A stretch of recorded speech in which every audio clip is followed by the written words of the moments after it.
Zonhoven Superprestige round 5. And it was Inge van der Heijden that got a great start in what is a race that you could call the race of Sanne Cant, 5 times the winner. Looking for a 6th victory early on with Celine Del Carmen Alvarado leading out. Sanne Cant was looking good on the opening laps. Yeah, I would be wondering what it would be like to take a sled down there. That's all we're thinking about here in Massachusetts because it's been snowing so much. But these riders are riding their bikes down that wild sand descent, and it was Celine Del Carmen Alvarado, Anna Marie Wurst, and Sanne Cant and Inge van der Heijden that were able to show themselves as the front four for this race. With Yara Castellan able to just slowly but surely make her way back, as well as Alice Arzoufi, putting all three of the 777.be riders up front. But in the end, it wasn't meant to be. A small group formed, and it was Celine Del Carmen Alvarado and Anna Marie Wurst that were able to come back together and do battle at the front. Celine Del Carmen Alvarado first coming through. Arzoufi, van der Heijden and Castellan just behind. It would then come down to a battle between those two riders. The former European champion, the current under-23 Euro champion. Some back markers just started to get into between the leading group. The leading duo, though, got caught together. Yara Castellan almost sensed that she could get back into the mix.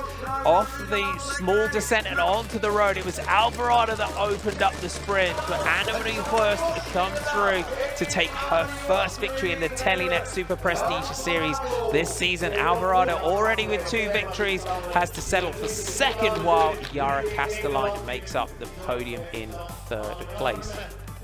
There's confirmation of your podium. Anna Marie Wurst, Celine Del Carmen Alvarado, and Yara Castellan, the men's elite race. Now it was on to the men, yeah, and it was definitely a shootout here, but it was the Telenet Balawaza team taking the bull by the horns, as we say here, Marty, going all through there, spread out big gaps. It was Quinten Hermans, Toon Aerts, Lauren Sweek, and Tom Pidcock are the riders that we're seeing right now. Everybody had a throw at the front. They all took their time, but there it was, the moment that decided a big part of this race and wrote the script. It was Tom Pidcock having an error there in the 180 section, which gave this man in the front here, Toon Aerts, a very big gap, 16 seconds.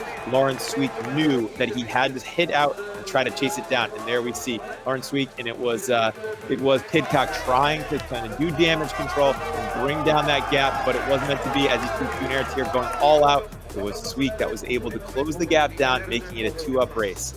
Little by little, Sweek found his way back up towards the front on lap 8. Would it come down to a sprint between these two riders? Toon Aerts, the Belgian champion, with Sweek behind him. He was pushing him all the way, little turns, little attacks, but it would be on the final big sandy descent where Lauren Sweek took a huge tumble. A big intake of breath and a roar from the crowd signaled to Toon Aerts that he had the lead. He still checked back over his shoulder to see where Sweek was, but it was a 2nd victory in the Telenet Superprestige series of this winter for Toon Aerts from Telenet Baloise Alliance.